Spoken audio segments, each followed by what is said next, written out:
Thank you very much for joining us today, everyone, and thank you to the panelists for taking your precious time to join us for this discussion.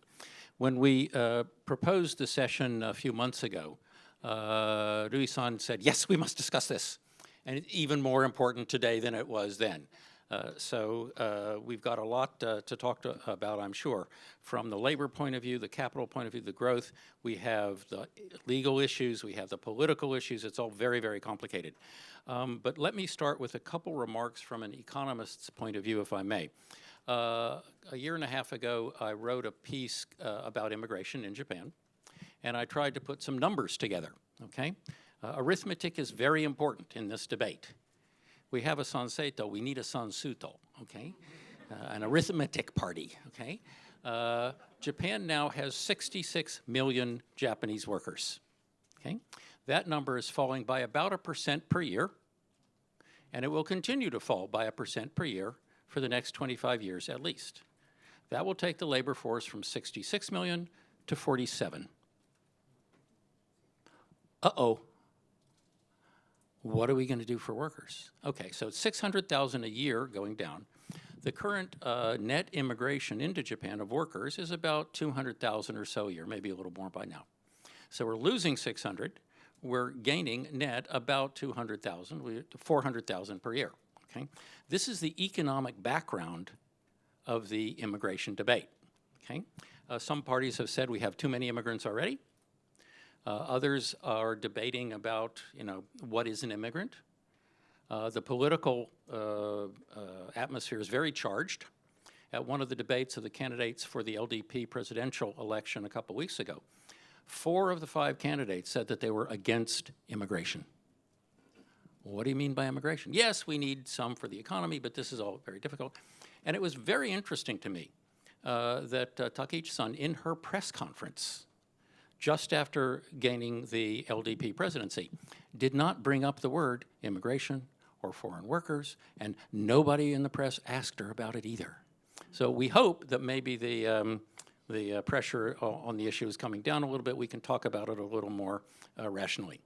So today, what I'd like to do is start off with the political debate, ask Matsukawa-san to give us her perspective as an LDP politician, but more as a Japanese diet person. Then we'll move on to Oya from her business perspective. And then with some fascinating things, Sugita-san will tell us about some of the legal background, legal definitions. And then we can move into a general discussion and a lot of Q&A, at least I hope. So, Rui-san, may I ask you to give your perspective on the issue as it stands today? Okay, thank you so much for inviting me to this great panel. And I hope you can hear me well. Before starting, today is the last day of the Expo, World Expo, takes place in Osaka. Today is the last day, and then I hope some of you, the listeners, if you have been to Expo, you'll be surprised like how successful it has been. Before the starting of the Expo, there was a lot of criticism or like a skepticism about it, but in the end, we'll be successful, and I think people are participating at the Expo feels so happy about it. So with that note, I would like to start my observation about the issue. You see, as Robert says, today, the foreign, well, we have to differentiate whether it's immigration or foreign workers. It's a little bit different, but anyway, foreigners issue, 外国人問題 or immigration issue is a hot issue now in Japan. And I think it's a political question too. The latest upper house election, LDP lost huge. We lost especially, we lost the supporters of the younger people from the 10 to 40 years old, this zone, and also the conservative. And lost huge to DIY party, do-it-yourself party, which advocated lots about immigration, anti-immigration agenda. And as Robert says, it's true, we are in shortage of the labor. But that's being said, the issue with regards to immigration or foreign workers is not just about the logic, it's about the emotion. And I think it's the same in the other countries too. Like looking at Germany, well, above, I think they're above the 10% more than the immigrants they accepted. And then they are in Germany, AFD, the ultra rights party, gained a huge votes in the last election. So it's happening everywhere. But maybe Japan's case may be a little bit different, much milder. But because the issue of the foreign immigration issue was became a hot topic in the upper house election in July, this time presidential election of the LDP, all candidates talked about this, how to deal with this issue. So at the political front, I'm very sure that this foreign laborers / immigration agenda is the one of the top priority issue that the politics will deal with once the diet opens. But that's being said, if we look at the reality of the issue, as the now that we have 2.3 million foreign laborers, and it's increased from the last year 13% growth. And by 2040, it is expected to, the foreign laborers is coming up to 10% of the population. So that is a necessary issue we have to deal with. And then the problem is, let's say, like Kurdish peoples have that trouble with the residents in Kawaguchi because of the difference of the, maybe the customs or the traditions. And then like my constituency, Osaka, Tokuminpaku, specialized zone private lodging. Maybe you don't know it well, but with the special business visa, you can open a business. One whole building is occupied by Chinese people. It's legal, by the way. I mean, they are using this specialized private lodging visa, the lodging system. And then, but for the residents of the surrounding people, you woke up a day, open the door, going to the street, you hear a whole Chinese languages conversation, which is totally legal. But my point is, it's about emotion. You feel like that, okay, is this Japan? So, well, this issue involves not just about the logical part of the supplementary workforce is necessary for the Japanese industry in agriculture, construction, or the maybe the elderly care. That's true, but we have to find a better way to assimilate, accept the foreign people in a better way. Otherwise, that's actually already causing lots of emotional problems. And also the, not just emotional, but with the lots of garbage issues, or maybe the traffics, or the gaimen kirikae, which is the foreign car license switching. It didn't it didn't get so smooth, and then there are a couple car accidents, unfortunately, caused by the foreign persons killing the Japanese, the children. So that is issues that people see in the news. So my point is, it's true we need a skilled foreign laborers. Japanese government's policy is very clear. It's dichotomy. Japan wants to accept and welcome actually highly skilled laborers with the expertise or technical knowledges, but other than, and then also the workers in certain specified areas which is in need, in shortage. But other than that, we will be cautious. That's the basic policy of Japanese government's policy with regards to the immigration. We don't say immigration, accepting foreign people. And lastly, my sense is we have to differentiate immediate problems to tackle, and then also the long-term policies.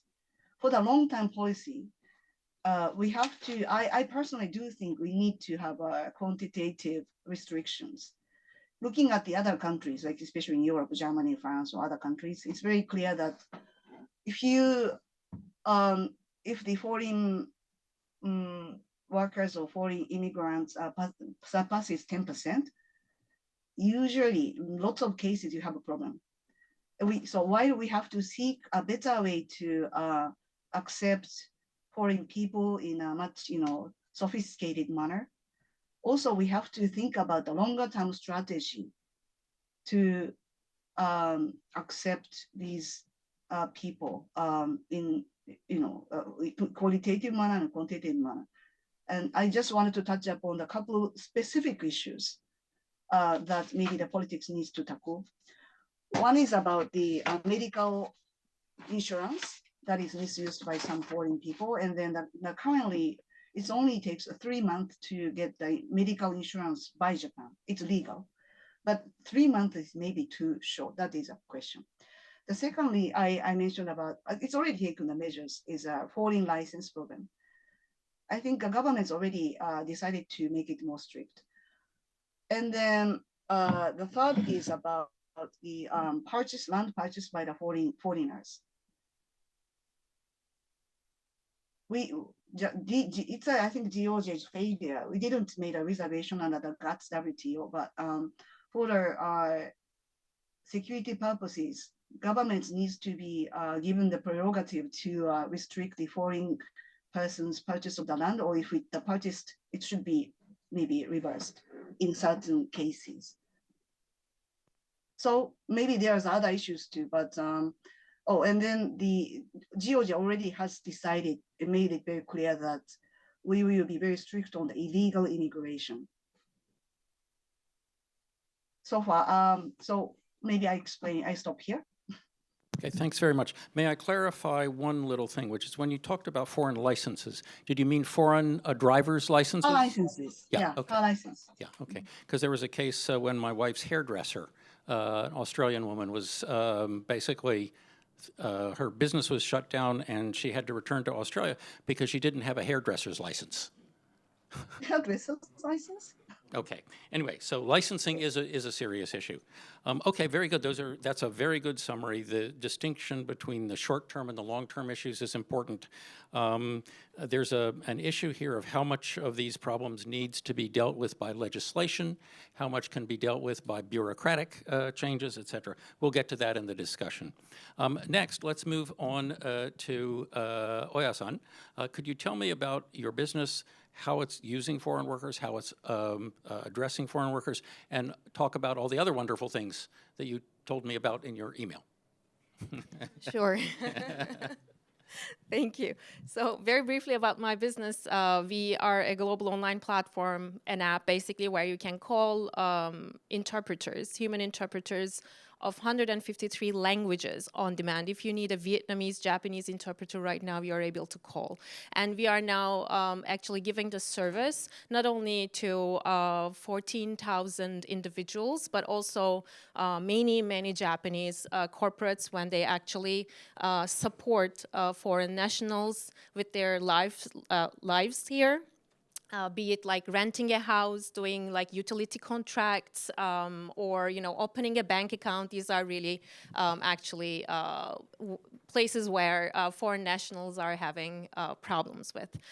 So we support the communication part. That's basically what we do. But going back to the immigration part of the topic, I will be commenting not only as a business owner, and like hiring foreigners as well, but also would like to talk about my own experience, because I have been here and working at a company here in Japan. And also I'm a director of the Foreign Employment Council in Japan, so I have some insight about that as well, just about a little bit about me. Thank you so much, Matsukawa-sensei. I completely agree, but I also want to mention one more thing. The topic has been a big issue so far, even today, AI and technology. I think Japan should make enough investment and enforcement for AI and technology to replace labor that is needed and in shortage in Japan. That's the baseline. And on top of that, immigration, yes, it's a very delicate topic, but I think Japan needs a very solid, very solid immigration policy. We need to plan whom to bring, when to bring, and why do we bring, who are those quality human capital is. And it's not only about bringing.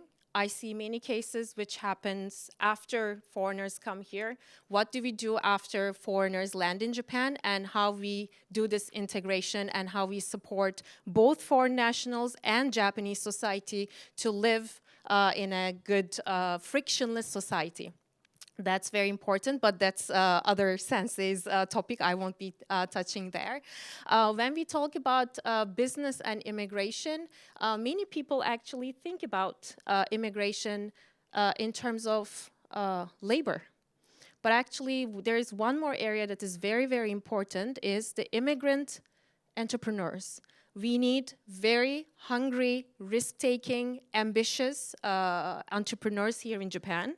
The reason is that this is my personal experience and how I observe Japan, is that our generation, after the World War II, we have been born into, I was not born in Japan, but I'm talking about Japanese nationals who were born here, is that you guys were born in a very stable, comfortable, amazing country. So our generation haven't experienced war. So I observe a great amount of relaxed nation, very comfortable nation, and I don't see many. Of course, there are amazing entrepreneurs, but when we compare with other peer countries, you don't see many ambitious, risk-taking, hungry entrepreneurs. And that's one of the reasons I think Japan would need more aggressive, risk-taking entrepreneurs.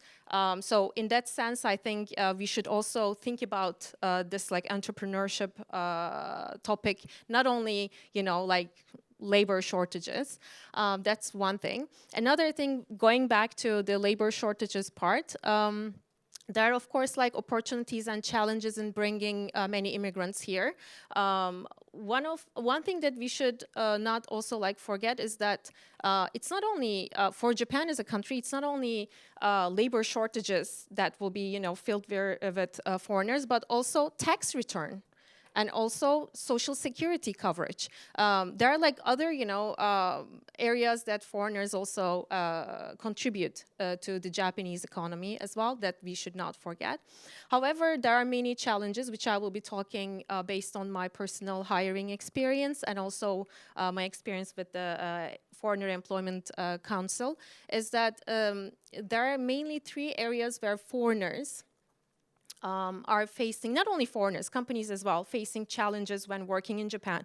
One of which has been the biggest barrier so far was the language. It has been changing with AI and technology, and it's great. But language has been one of the biggest challenges in communicating. Even if, those foreign nationals, I'm sure, I see many people here, you may, speak, really good Japanese, but in Japanese business scenes, some nuances, some things still may not work.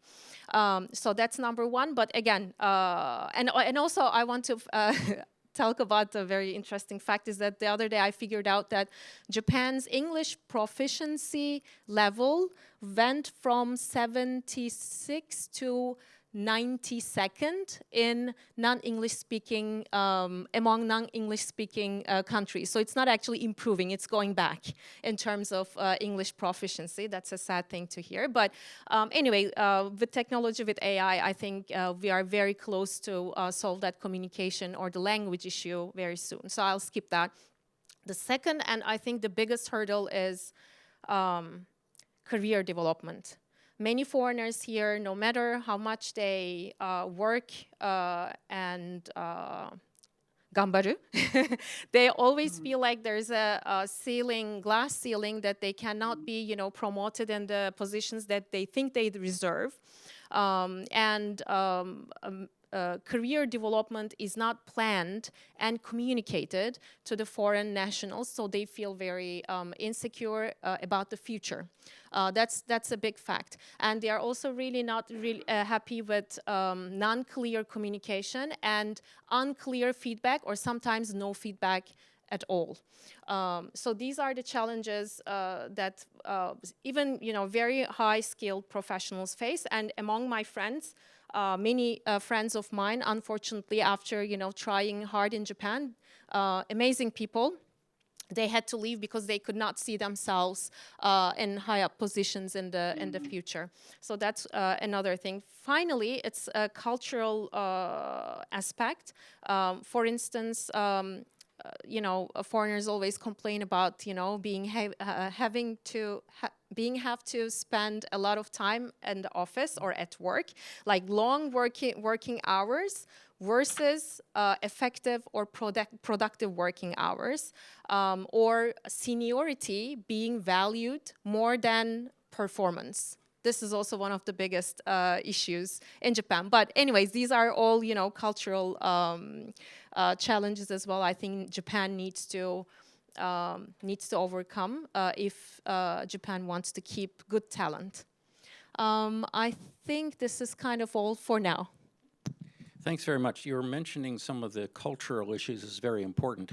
And if I may, I'd like to recommend a book. The English title of the book is The Culture Map. The Japanese title is, Ibunka no Rikai Ryoku. And it's a wonderful book by a business professor in France. She's an American woman teaching in France. And the Japanese firm Moriseki used this book when they did their merger with DMG. So now it's called DMG Mori. And the reason they did this is the Japanese culture and German culture are very different. And they wanted some advice about how to overcome these cultural differences. Turns out Japan and Germany are different in almost everything, except one area, which is doing things on time. And having that, commonality and understanding of the other aspects was very, very helpful. Decision-making. In most Western cultures, the guy who makes the decision is the person who is socially at the top of the scale. Not in Japan. So how do you have to understand that before you can understand your career prospects. Anyway, let me recommend that book because it clarifies an immense amount about why some of these issues occur. Let's move on to Sugita-san. Can you tell me about some of the legal issues and the definitions? What should we know about Japanese law to understand these immigration issues? So thank you very much for this opportunity. I'd like to share two big challenges concerning about the legal topics. So one big challenge is how to balance demand and supply in foreign labor force. And another is how to balance the society in diversity. So it talk about integration. From 1990, there was a big legal reform concerning about Immigration Control Act. And from 1990, Japan make policy to how to accept foreigners. This criteria is very clear. Japan only accept who has expertise or skill for irreplaceable work job. Only this. So there is no viewpoint of labor market, or there are no viewpoint of the number. How many foreigners we have to accept or we should accept.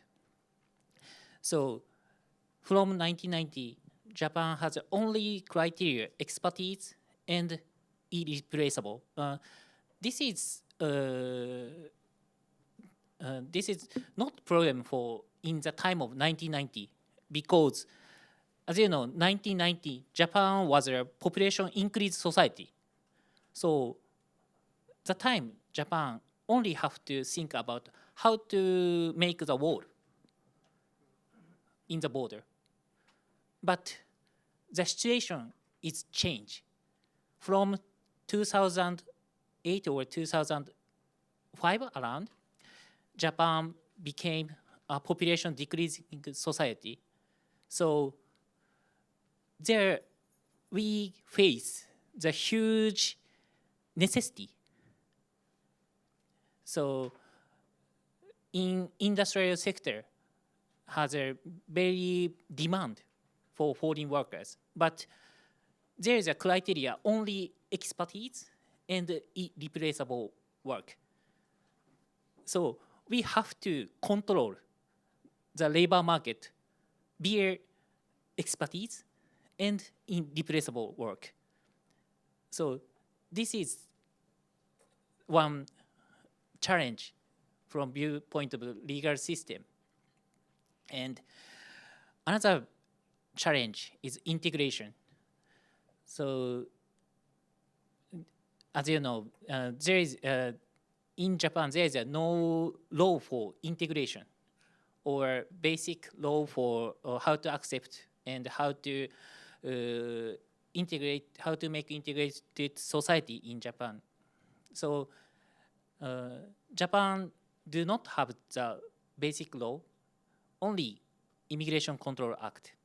So in the time of enter Japan, we only have the criteria for expertise and irreplaceable. And after come to Japan and start to live, there is no law for integration. So, and from 2005 or 8, demand is becoming huge. So this is, I think, the challenging situation of the from viewpoint law legal issues. Thank you. Thanks very much. I have a mathematical question for you.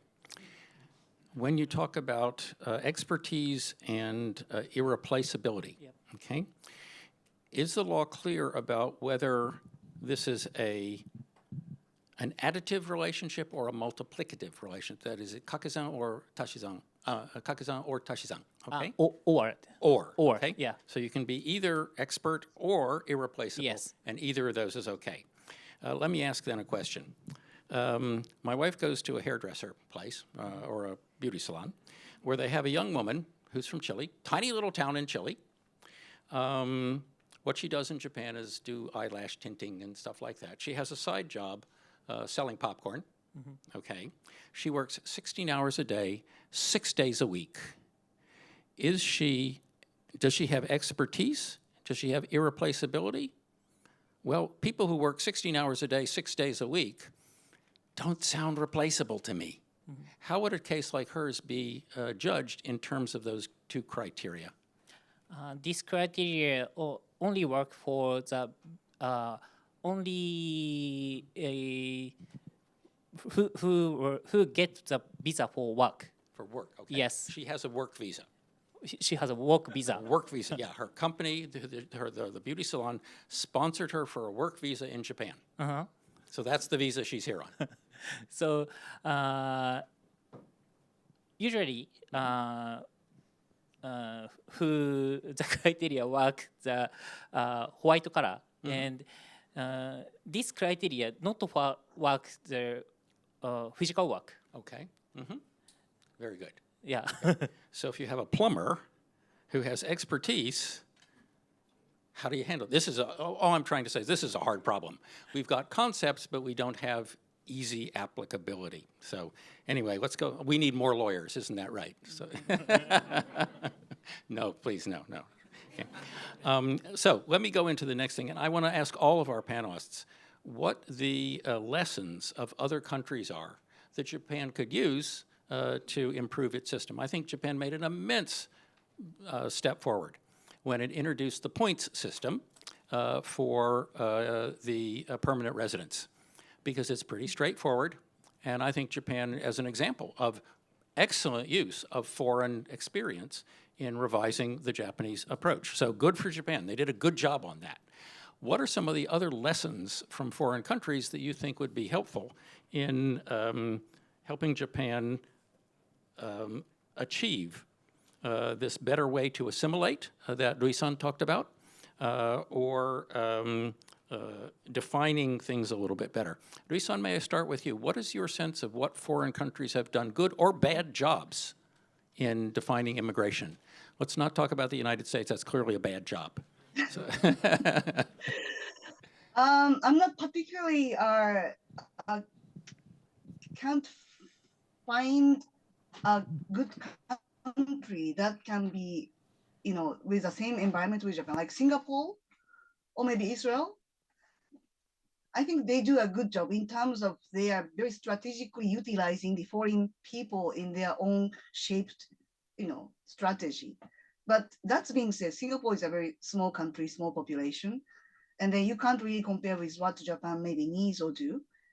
But and then the bad example, I would say not bad, but I mean some unfortunate experiences is European countries, some European countries. But it's a little bit, I feel a little bit too, difficult to say whether it's good or bad, because when Germany accepted the foreign laborers in 80s, 90s, that was good. But I mean, things changes. So what I learned from other countries' experiences, two things. One, you have to, as Oya-san said, we need a very clear, solid strategy, immigration strategy. What kind of people do you want to accept? You don't want to avoid, and in what way? And it's very important. So we need a very solid mid to long-term strategy. That's one thing I learned from the other countries' experience. Secondly, we have to be very careful about, once we accepted foreign people in Japan, we need to, we should establish a good integration system, as a nation and also as a local municipality, because unless people, Japanese people needs to be happy with the existence of these people, and these people who enter the Japan once needs to be feel comfortable. Otherwise, there will be a problem. So, well, not just the language, but maybe the customs or maybe the support systems. And lastly, I want to reiterate what Japan should do. We should accept good people. I'm very inspired with the Oya-san's remark on we need more entrepreneurs. I think these risk-taking entrepreneurs, certainly we need these people more in our society, so that young people will be stimulated while they are working together with them. I think that's really important. We want good people. We want to avoid not beneficial people to Japan, like criminals or like illegal workers or unskilled laborers or those people who bring too many people from their own countries just to avoid poverty. We need people who can pay taxes rather than Japanese people's taxes needed to be used for them. We have to avoid it. So that are the lessons learned. And then again, I want to reiterate what I said in the first remark. According to other countries' experience, there should be a certain limitation, quantitative limitation for a society to comfortably accept foreign people. And it could be different from country to country. And 10% is one, I think, indication that can be detected from other countries' experiences. Okay, thanks very much. Canada, I think, is also an interesting example. They've had a very, very open immigration policy for a long time. A couple of bumps these days, but one interesting thing is they accepted a lot of Asians, mostly young people. And I was in Toronto recently because Morgan Stanley has a lot of business there now. We didn't for a while, we do now, because these young people were paying so much into the pension system that the pension plans there have money coming out of their ears. So that's one positive aspect of bringing immigrants in who work hard and are smart. The other thing is, if there is a quantitative limit on immigration, that means achieving a high or high enough real growth rate means we need more technology, more business investment. So we need to look at the trade-off between how much immigration, how much productivity growth, and then how much investment is needed. If anybody's interested, contact me. I have a report about this. Yeah, but I mean, the Roberts, I think we should maybe utilize the AI or the other technologies Absolutely. to we make a simulation. I think we have to form a much better sophisticated strategy using these technologies and in other countries' experiences. Absolutely. I saw a speech by Kono Taro-san when he was minister, the ex-minister, and he said, other countries are afraid of DI. Japan says, bring it on. We got a labor shortage. We really need it. And he's certainly right about that. Oya-san, any observations on what works in other countries that Japan could learn from? Yeah, I don't want to go into like details by country, but my take on what Japan should do is that first, like, I think the first step is choosing wisely, choosing high quality human capital, and defining what is actually high quality human capital is very important.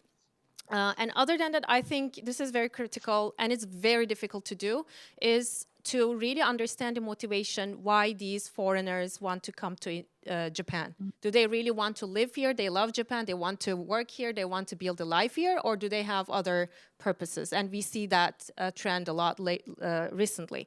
So I think understanding the motivation of this, motivation and purpose of those foreigners will be very, very necessary. And finally, this again is very challenging to do, is to do kind of an assessment on cultural adaptability. That's very difficult, and you don't know where to, draw the line or strike a balance. But some people come here and they want to push their own cultural or religious motives, not only for their own lives. If they are practicing for their own and do not, disturb other people, that's completely fine. But if they are going, crossing that line, and if Japanese society is feeling insecure or uncomfortable, that should be avoided. So that's like choosing wisely in these terms, I think is very, very important. The second is support after entering into Japan. So soothing, making a, smooth transition from being just a gaijin, then to really, adapting into the society and started co-living. And the third one is, I think, very important as well, which many countries lack, and again, is very difficult to build, is to have clear policies and immediate policies when things go wrong. Many countries, the society now is very, there are many countries with unhappy societies about immigration, and many of them are just like waiting or closing their eyes, or I don't know, don't know what to do. I think also, not an entry strategy, but exit strategy is very, very important as well. Okay. Right now, the United States seems to have a rather sharp exit strategy. Not that radical. Not quite that radical. Sugita-san, any observations from your point of view? I think it is difficult to copy other countries' policy to Japan because geographic situation and the economic situation and cultural situation is different than the country by country. Yeah. So some countries have a flow of population to south to north, like European country and North American country. But in Asia, there is no flow to south to north. But there is a big flow of developing country to developed country. And also, Japan has a big economical power. So some worker want to move to Japan to get job. And it is accessibility to the cultural difference. So I think situation is different by country to country. So it is difficult to copy, but Japan have to study some countries like Germany, Korea, and Singapore, and choose good point in the study. Yes. Very good. Let me actually point out one other thing, which is the interaction between the rules and the behavior. And this has come out in some studies that some economist friends of mine have done. They've discovered that crime among foreigners in Japan is actually not low at all. In fact, this one study suggested that it's crime among foreigners in Japan is higher than in the United States. I was shocked. But that's what he told me. I'll have to go look at his numbers. But the reason he cited is this. Many of the foreign workers who come to Japan are on a 5-year timeline. They come because they want to earn some money and go home. If they haven't earned enough money to go home, they get scared and they go to the wrong kind of activity. Okay? So the fact that they're not allowed to stay very long has pushed them toward illegal activity. And so it's important for us to understand how the rules and the behavior can interact with each other. I'm not forgiving it. It's a bad thing. And, you know, if that's what they do, throw them out. No problem. But we need to design the rules in a way that encourages good behavior so that we don't have some of these problems. Okay, we have 19 minutes left, 18 minutes left. We were supposed to have 15 minutes of Q&A, but let's make it 18.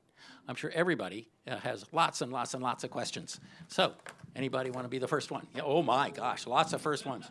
So 1, 2, 3 to begin. So white striped tie. Okay. So another person in the back, who was that? Oh, there, white shirt, and then orange tie. Thank you very much. My name is Jonathan. I am a full-time student here at GLOBIS.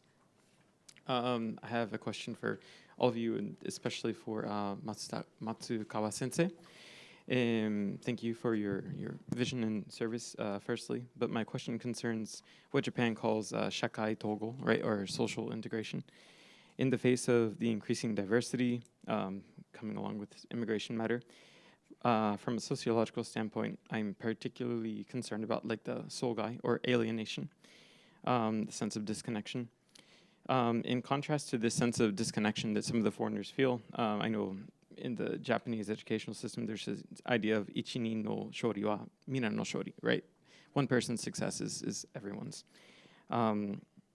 How might this principle be elevated to a national policy framework, not only for the education in the primary schools, but at the national level? In the U.S., like LBJ during the 70s and such, had to deal with kind of moves of immigration for human rights issues and such, some of my own family including, and there were many such programs kind of put in place, which I think they were successful back then, maybe not so much now. In light of that, how do you envision Japan fulfilling the former late Prime Minister Abe's Kokumin Shugi, the principle, especially in his book, Utsukushi Kunie, to create not simply a beautiful nation, but a nation where each person's inclusion adds to the national radiance? Sorry for the length. Okay, thanks very much. There is a 30-second rule on this, so let me remind folks about that. I'm sorry, I should have said it beforehand. So the first question is about ichini no shori o minna no shori. So we all benefit from each other's success. That'll be the first question. Second question? Hello, my name is Zach. I'm a full-time MBA student here at GLOBIS.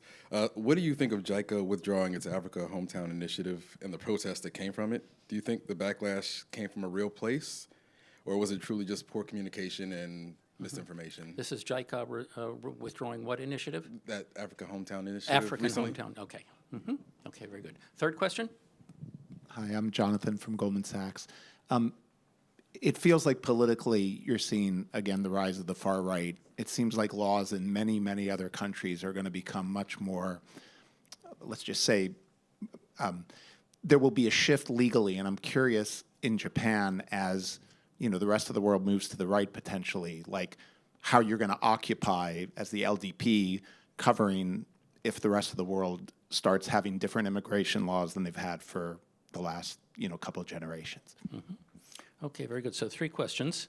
I think all of these are sort of oriented toward Matsukawa-san, so that's a hard position to be in. But let me also ask all of the panelists. The sense of social, interaction, social, what goes around comes around, but it's called a positive sum game. How can we change the rules so that immigration in Japan becomes a positive sum game? And then on the Africa issue, we may need a little study on that one. I hadn't heard about that one, but so may not get a good answer yet. But also, how do we do, if the whole world is going right wing, can Japan maintain defend its national interests when we need the immigrants? So those are the three questions. So let's start with the Shitori no shori ga minna no shori. Maybe Sugita-san, could you, from a legal perspective, maybe talk about that? It's about externalities. Sorry, I don't prepare. Okay, no, I'm not prepared either. So, how to clarify the question? Yeah, basically, if, say, immigrants don't come in, a business goes bankrupt, other businesses are adversely affected. How can we prevent that? Or if an immigrant comes in and helps a business, other businesses benefit from that. How do we create a social system where there is, call it, positive externalities? Okay, I'd like to share experience via my work. Okay. I usually dealing many procedure for accept foreign workers. So many COE say me to thank you very much. Our company very successful with foreign workers, and foreign workers say me. So it's very good for us to work in Japan. Thank you very much. But colleague for them say to me, why you do this procedure? We don't work with them. Interesting. So CEO and board member feel very good and positive. And also foreigners and foreign workers also feel very positive. But some colleagues do not feel positive. But they are Japanese. And we also have to integrate or accept or make good situation wholly. So it is very difficult, and I only do is talk and see the result of your company. You can make some good salary with them and good workload. So this effect is good for you. So how do you think? Yeah. So you need more dialogue. Oya-san, do you have a view on this about the one victory for one is victory for all? Yeah, I mean, I think we come back to this like integration problem. I mean, that's an entirely integration problem, and how like Japanese society also interacts and with foreigners. I think like when you Sugita-sensei, when you talk to those people, like are their pain were around really caring about the foreigners? Because usually shachos, like CEOs, they hire foreigners, they are happy, everybody is happy, but the staff is actually taking care, like renting their homes and doing all of these things, and whatever happens, these foreigners go to those staff. So is that pain coming from that, like have to care about those foreigners, or like cultural? It's a cost and the time cost to the take care, and also cultural difference. So they feel it going to difficult to work with not Japanese. The language and the culture, like punctuality or some difference. So the boss likes it, but I pay the cost, right? Yeah, I mean, it's the same with Japan's immigration policy, right? I'm not policy, but the immigration thing as well. Like government brings foreigners, and then society is having pain living with them. It's the same. CEOs and board members, they bring foreigners, and there are no good practices in place. So like staff is actually having pain co-working together. So yeah. Okay. Rui-san, may I ask you on this question and then on the other question on the far right. But on this, could you stand up at the railroad station in your district and say, Hitori no shori, minna no shori, gaikokujin roudou wa ukeiremashou? Could you say that and win votes? Mm, depends on the area, but according to the first question, I think it's about the question of the good integration policy and also the good management by the company, as you know, two experts says, and also if it's about the school, whether you have a good teacher to govern to manage the classroom, and then again, but coming to I think we have to, as long as Japan is careful about what kind of people we accept, and we have to be maybe sensitive about the way we accept. You know, there are certain, it's a prerogative of a country, a nation, sovereign nation to accept what kind of foreigners in what kind of way is a total prerogative of a nation. And some countries are more fitted, culturally more fitted to the Japanese society than the others. I think we have to be honest about it. And we don't need to declare any policies with regards to this unspoken part. And then when it comes to each company, I think we as an integration part of a private company's integration policy, we need to have a better clarified procedure or the management. That's, I think, is important. For the JICA hometown, I not really particularly don't know about inside story, but my impression is it's about the mismanagement of the dissemination strategy. I mean, you have to have a better publication, you know, what this hometown means about. It's not like accepting this, you know, African friendship countries to be totally accepted to one village. No, I mean, we are just, it's basically about the friendship, you know, town to town friendship, sort of friendship, you know, friendship agreement. It's not about even agreement. It's about just our friendship, you know, treaty. Like Osaka City is a friendship country to San Francisco. So it's not a, you know, big issue, but it has been unfortunately very much publicized at the SNS, especially in exaggerated manner. So that was unfortunate handling of the publication, I think, publicizing. As for the third question, far right, I think Japan has been too loose and open and naive to the immigration issues.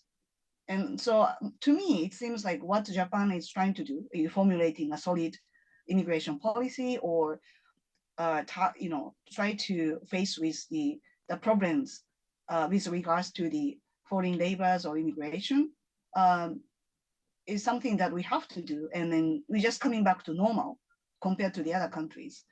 So I'm not really worrying about my countries going too far right. We should be careful, but I think we can learn from the other countries' experiences. We shouldn't exclude, you know, the foreign people whom we accepted. We should have a better integration, happy relationship. But at the same time, we have to be choosy and careful about accepting the foreign people, because foreign people are people, human beings.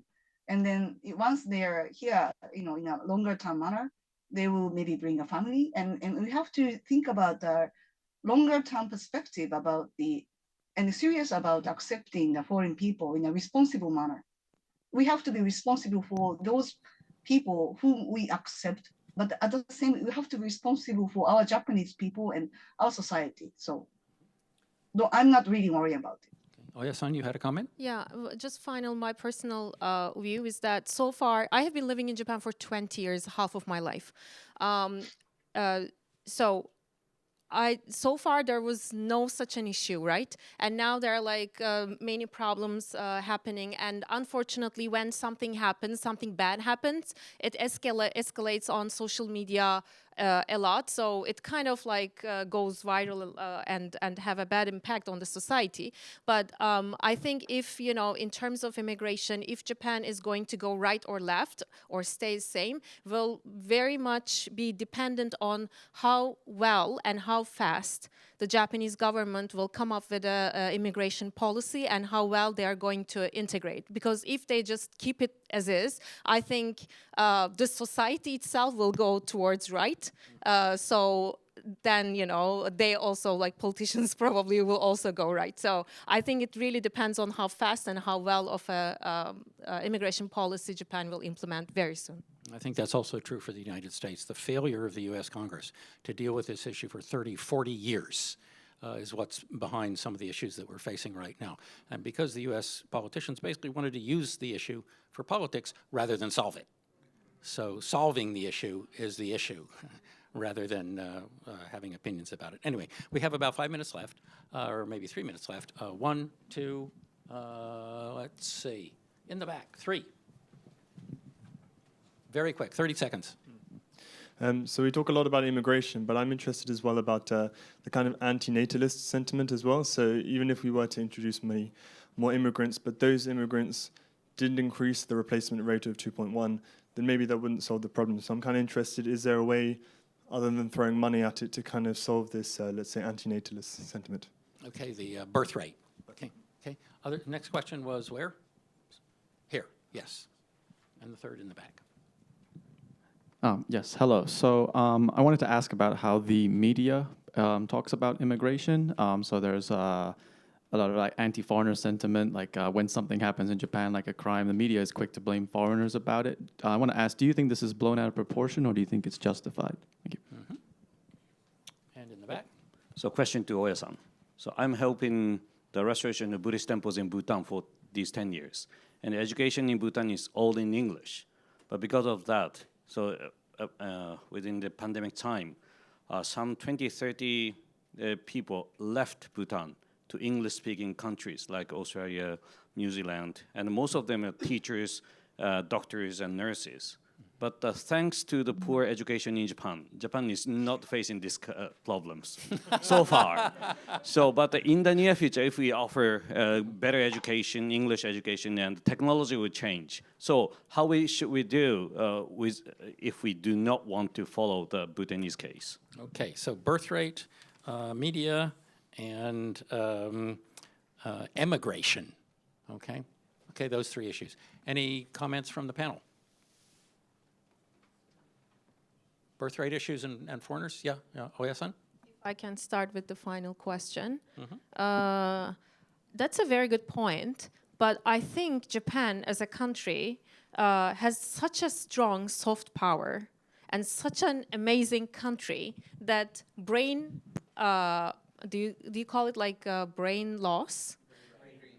Brain drain won't happen as drastically as in other countries. That's what I think, because it's a very, I mean, from a foreign perspective, it's a great country to live. It's safe, everything works, and Japanese people are naturally, you know, in the culture. So as long as there are really great great opportunities, career opportunities for Japanese people here, there's no reason to go and work in another country. So I think that might change the game a little. It's a little different scene, but I cannot say that, you know, everybody will stay in Japan. Of course, there will be some immigration. Rui-san, do you have any comments? Yeah, I think it's a question not about the, it's about our economy, whether we can inflate our economy in a better manner. That's the basis.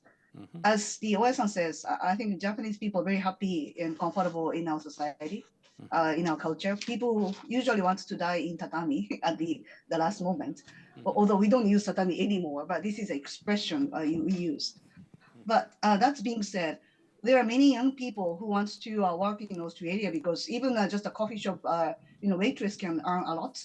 In Australia, their GQ, the 1 hour you work and then maybe it's like $30.